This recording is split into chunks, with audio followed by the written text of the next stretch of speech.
तो एडवांस के easy question के सीरीज में एक मैं और क्वेश्चन लेके आया हूँ जो which is asked in your J advance 2006. This question was from quadratic equation which is very easy to solve. और हम इसको ट्राई करते हैं किस तरह से सॉल्व करेंगे. देखो, इनिशियली अगर आप इसको स्टार्ट करते हो तो आपको थोड़ा सा मुश्किल होगा इस क्वेश्चन को सॉल्व करने में, बट ये है बहुत इजी अगर हम प्रॉपरली माइंड में एक कंसेप्ट बना के चले कि हम इन स्टेप्स को भी फॉलो कर सकते हैं. तो इस क्वेश्चन में आपको ये चीज सीखने को मिलेगी कि हम क्वाड्रेटिक इक्वेशन के कुछ क्वेश्चंस में क्या नया यूज कर सकते हैं. वो हमारे माइंड में होना चाहिए. सेम टाइम क्वेश्चन में हम अप्लाई करेंगे तो हमें आंसर का रिजल्ट मिलता है. तो देखो, क्वेश्चन हमारे पास जो गिवन है, इस क्वेश्चन में क्या बोला है कि फर्स्ट जो क्वाड्रेटिक इक्वेशन है ये, इसके रूट्स हमें गिवन है सी एंड डी. करेक्ट है. और ये सेकेंड हमारे पास क्वाड्रेटिक है जिसके रूट्स हैं ए और बी. हमें क्या करना है, फाइंड आउट करनी है वैल्यू ए प्लस सी प्लस डी का वैल्यू. तो जो वैल्यू हमें पहले मालूम है हम उससे क्या फाइंड आउट करते हैं. जो बेसिक हम कंसेप्ट जानते हैं क्वाड्रेटिक का which is sum of roots. तो अगर हम sum of root first equation का देखेंगे तो alpha plus beta mean C plus D equal to minus B by A apply करते हैं तो यहाँ पे कितना हो जाएगा, प्लस में 10 ए. राइट है. This is our equation number first. और अगर हम सी डी कभी जरूरत पड़ती है तो सी डी इक्वल्स टू कितना आएगा अपने पास, -11 times of B. This is equation number. Similarly अगर हम बात करते हैं नेक्स्ट का, तो अपने पास नेक्स्ट में क्या बोला है. अगर हम सेकेंड की बात करेंगे तो यहाँ पे हम फाइंड आउट कर सकते हैं sum of root which is A plus B. It is equals to +10c. This is our equation number third. And अगर ए बी में से ये फाइंड आउट करनी है तो यहाँ से हमारे पास मिलेगा 11 times of D. This is equation number.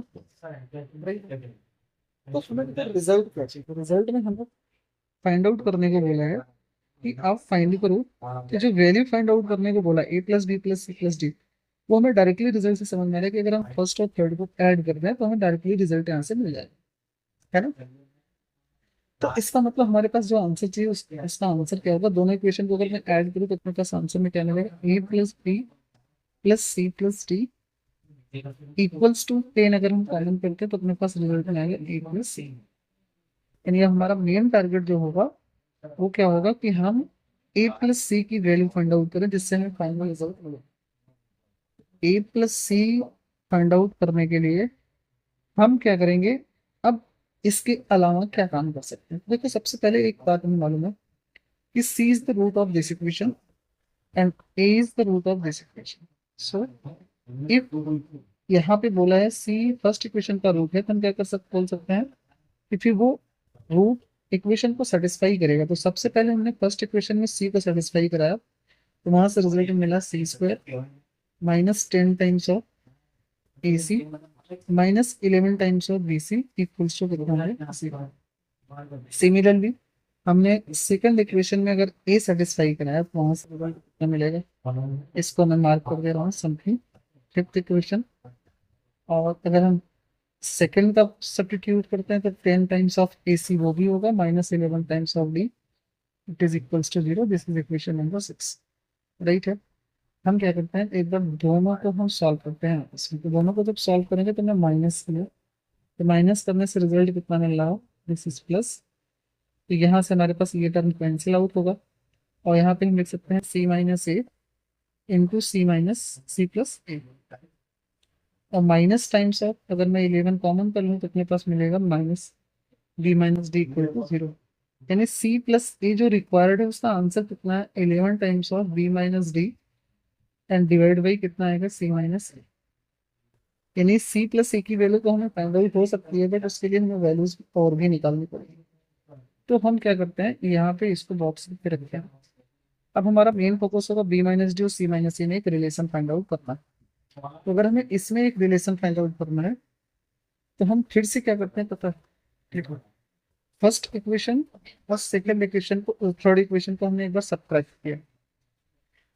Subtract करने से रिजल्ट क्या मिलता है देखो. अगर मैं सब्ट्रैक्ट करूँ तो सी प्लस डी माइनस ए प्लस बी और 10 टाइम्स ऑफ आएगा ए माइनस. राइट है. तो हमने क्या किया, ए माइनस सी को एक तरफ किया तो इसके बाद हमारे पास रिजल्ट क्या मिलेगा, D minus B equal to 10 times of ये ए माइनस सी और अगर हम इसको इस तरफ लेके आए ट्रांसफर करें तो ये अपने पास कितना हो जाएगा, ये भी ए माइनस सी, ए प्लस हो जाएगा और सी माइनस होगा।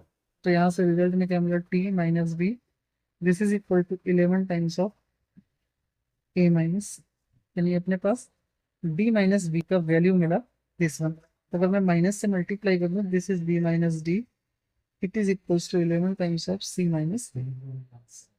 अब खुद आप सोचो, यहाँ से अगर हम ये वैल्यू यहाँ पे सब्स्टिट्यूट करते हैं तो अपने पास C plus A equals to कितना मिलेगा, 11 इंटू 11, सी माइनस से सी माइनस से कैंसिल आउट हो जाएगा, तो this is 121।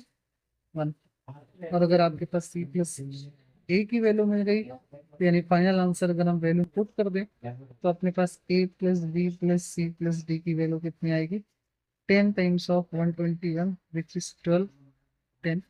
This is our final answer. ये क्वेश्चन आपको समझ में आएगा आई होप। सो मिलते हैं नेक्स्ट क्वेश्चन में, तब तक के लिए थैंक यू।